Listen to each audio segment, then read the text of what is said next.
નમસ્તે, મારું નામ યોગી સોનલ પ્રકાશનાથ છે. હું ધોરણ 7માં અભ્યાસ કરું છું. મારી શાળાનું નામ વાડજ પ્રાથમિક શાળા નંબર 1 છે, જે અમદાવાદ જિલ્લામાં આવેલી છે. મારા આજના પ્રોજેક્ટનું નામ છે નાના બાળકો માટે ઓટોમેટિક ઘોડિયું. આ પ્રોજેક્ટ બનાવવા માટે પ્લાસ્ટિકની જરૂર પડશે, પાઇપોની જરૂર પડશે અને વાયરોની પણ જરૂર પડશે.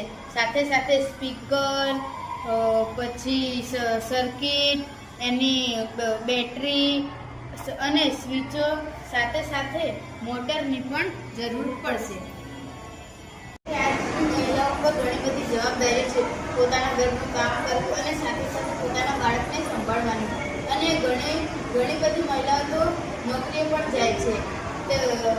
આ બધું જોઈને મેં એક નાના બાળકોને પૂછવા માટે મેં ઓટોમેટિક ઘોડિયું બનાવ્યું છે. તેને બાળકો ઊંઘમાંથી જાગીને જાય અને તેમને રોગ કે શરદી ન થાય તેના માટે મેં આના અંદર એક સેન્સર મૂક્યું છે. તો હું આના અંદર થોડુંક પાણી નાખીશ અને હું પાણી નાખીશ તેમજ સાયરન વાગશે. તમે જોજો.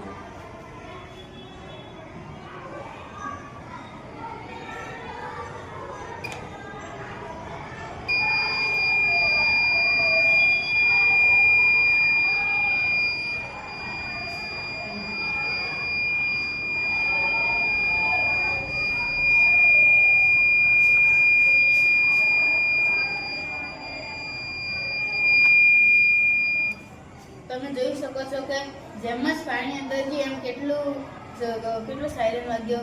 રાતે એનાથી માતા પિતાને અવાજ સાંભળીને માતા પિતા ઉઠી શકે અને બાળકના કપડાં બદલી શકે, તે બાળકના કપડાં પણ બદલી શકે અને રાતે બાળકની ઊંઘ પણ ખરાબ ના થાય અને રોગ પણ ના ફેલાય તે માટે આ સિસ્ટમ કરી છે.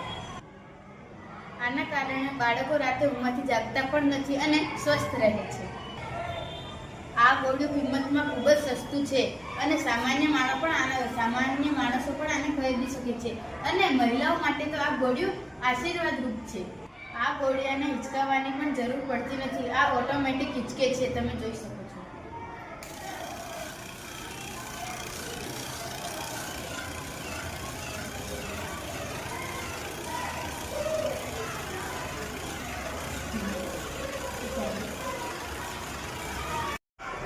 આ ઘોડિયું ચાર્જિંગથી થતું ઘોડિયું છે, જેનાથી તમારે લાઇટ બિલ પણ વધારે નહીં આવે. અને તમે જો આને જેમ ચાર્જ થશે તેમ ત્યાં ગ્રીન લાઇટ પણ બતાડશે. આ